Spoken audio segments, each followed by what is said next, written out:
ভাবুন তো, একটা নীল রঙের রোবট বিড়াল যার জাদুকরি পকেটে লুকিয়ে আছে অসংখ্য গ্যাজেট। নাম তার ডোরেমন। 70-এর দশকে জন্ম নেয়া এই চরিত্র কেন প্রজন্মের পর প্রজন্ম সমান জনপ্রিয়? এআই এর যুগে যেখানে নতুন চরিত্র বানানো মুহূর্তের ব্যাপার, সেখানে কি টিকে থাকবে ডোরেমনের ম্যাজিক? চলুন জেনে আসি এই প্রতিবেদনে। জাপানি অ্যানিমেশনের ইতিহাসে ডোরেমন যেন এক অমর কিংবদন্তি। শুধু শিশুদের কাছেই নয়, বড়দের কাছেও এটি এক ধরনের নস্টালজিক আবেগ।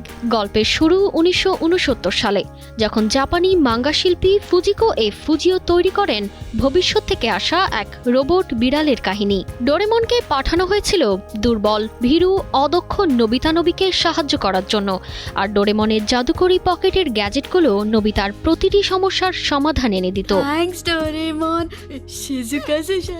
জনপ্রিয়তার পেছনে আছে এর সরল চরিত্র আর কল্পনা শক্তিকে উস্কে দেওয়া gadget. Time machine, bamboo copter কিংবা যে কোনো ছোটখাটো যন্ত্র, সবই শিশুদের স্বপ্নের জগৎকে করেছে রঙিন। শুধু বিনোদন নয়, প্রতিটি গল্পে বন্ধুত্ব, সততা আর দায়িত্ববোধের ছোট ছোট শিক্ষা লুকিয়ে থাকে এই মেগা সিরিজে। আর তাই তো 90 ও 2000-এর দশকের শিশুরাও আজ তাদের সন্তানদের হাতে তুলে দিচ্ছে ডোরেমন, এক প্রজন্ম থেকে আরেক প্রজন্মে উত্তরাধিকারীর মতো।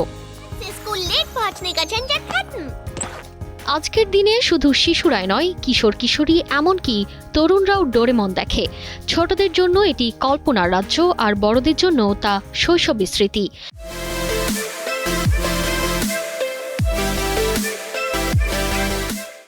বাংলাদেশ সহ এশিয়ার বহু দেশে এটি সাংস্কৃতিক আইকনে পরিণত হয়েছে।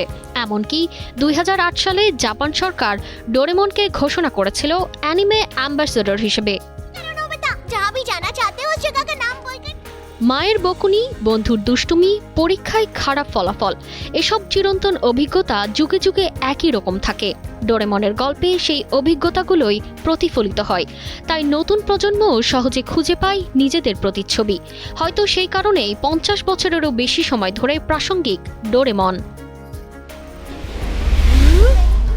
কিন্তু প্রশ্ন থেকেই যায়, এআইয়ের যুগে যেখানে নতুন চরিত্র তৈরি হয়ে যাচ্ছে এক নিমিষে, সেখানে কি হুমকির মুখে পড়বে এই প্রজন্মের পর প্রজন্ম মাতানো কার্টুন সিরিজ? নাকি ডোরেমনের ধারাবাহিকতা আরও 5 দশক ছাপিয়ে বেঁচে থাকবে? উত্তর সময় দেবে। তবে আপাতত নিশ্চিত, ডোরেমন কেবল একটি কার্টুন নয়, এটি এক সাংস্কৃতিক প্রতীক, এক নীলবন্ধুর অমলিন জাদু। তারতিবা ফারুহি, কালের কণ্ঠ।